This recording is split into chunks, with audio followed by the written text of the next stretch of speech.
नमस्कार दोस्तों, आप सभी को बहुत बहुत बधाई हो, सभी देशवासियों को, क्योंकि एक देश को नया संसद भवन मिलने जा रहा है जो अगले 2 सालों में बनकर तैयार हो जाएगा। यह जो फैसला हुआ कोरोना काल में हुआ, राम मंदिर जो एक ऐतिहासिक फैसला था वो भी कोरोना काल में हुआ, और इससे एक विश्व को बहुत अच्छा मैसेज आता है कि आपदा के समय में भी जो भारत देश है वह बिखरा नहीं, वह टूटा नहीं। और इससे हमारी मजबूती की पता लगती है, हम कितने मजबूत हैं। देश में मूर्तियां भी बनी, संसद भवन भी बन गया, राम मंदिर भी बन गया। मैं इन सब चीजों के खिलाफ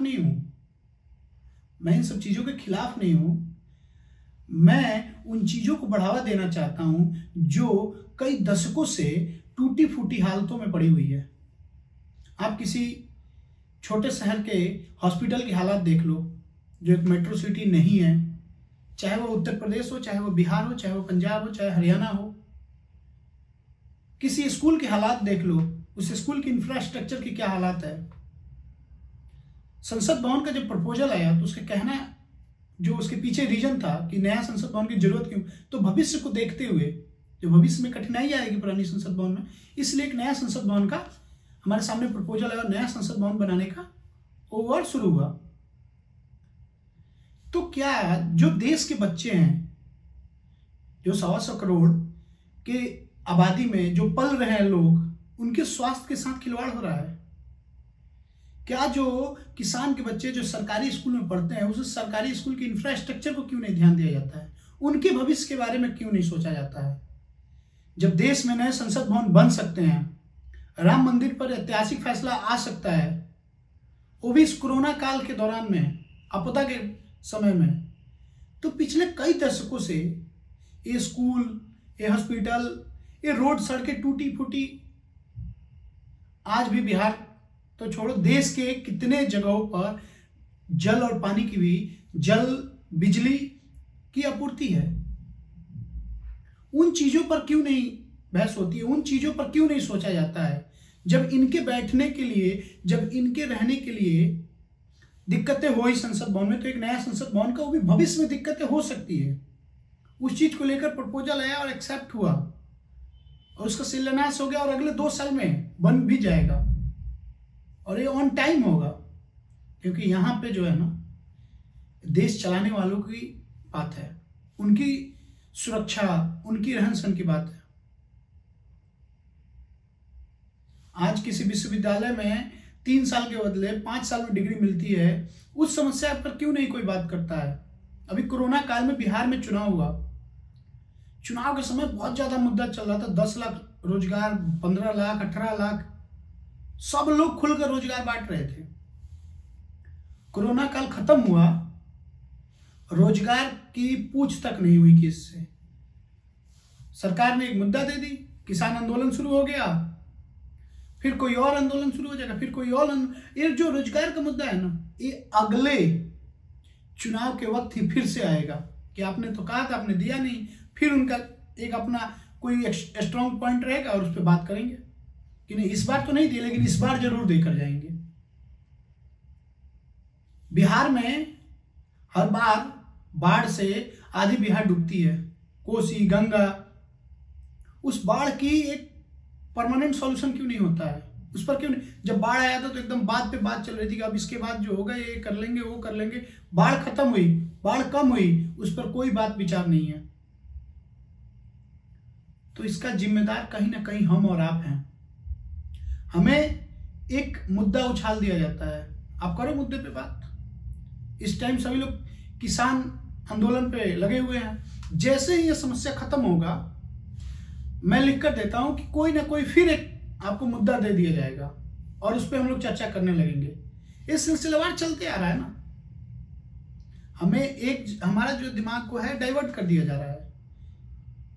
आप इस पर बात मत करो, मैं आपको एक दूसरा मुद्दा देता हूं, उस पर बात करो। फिर बात करते करते करते करते सुलझता है या खत्म हो जाता है, उसे दबा दिया जाता है। फिर बोला जाता है ये लो एक और मुद्दा, उस पर बात करो।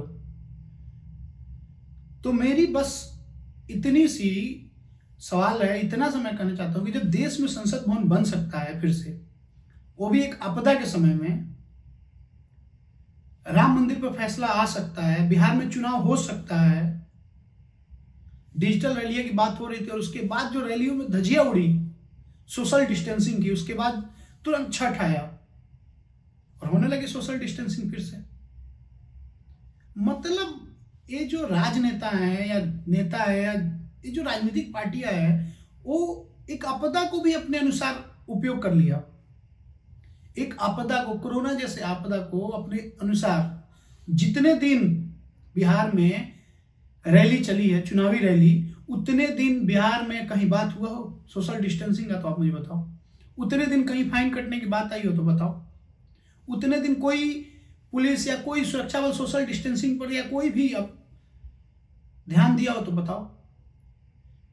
तो जो ये नेता हैं, जो राजनीतिक पार्टियां हैं, ये आपदा को भी शर्म करनी चाहिए कि एक आपदा को भी अवसर के रूप में ये अपने आप अपने अनुसार कि यहाँ मेरा फायदा, चुनाव होगा, मेरी सरकार बनेगी या उनकी सरकार बनेगी, यहाँ ठीक है। छठ मनाया जाएगा, यहाँ तो मेरा कुछ है ही नहीं, यहाँ तो लोगों का वो है, यहाँ कर दो। बहुत शर्म की बात है। मैं फिर से कहता हूं कि मैं संसद भवन के खिलाफ नहीं हूं, लेकिन बिहार में, देश में जो भी ये हालात, टूटी फूटी सड़कें, टूटी फूटी बिल्डिंगें, आज भी एक स्कूल के बहुत सारे स्कूल ऐसे हैं जहां पे बेंच की कमी है। लड़के अपने घर से बैठने के लिए चादर, कुछ अलग से कुछ अपने लेकर जाते हैं बैग में। उनकी भी दर्द को समझो ना, उनको क्यों इग्नोर करके चल रहे हो? उनके दर्द को समझने के लिए क्या कोई अलग से आएगा?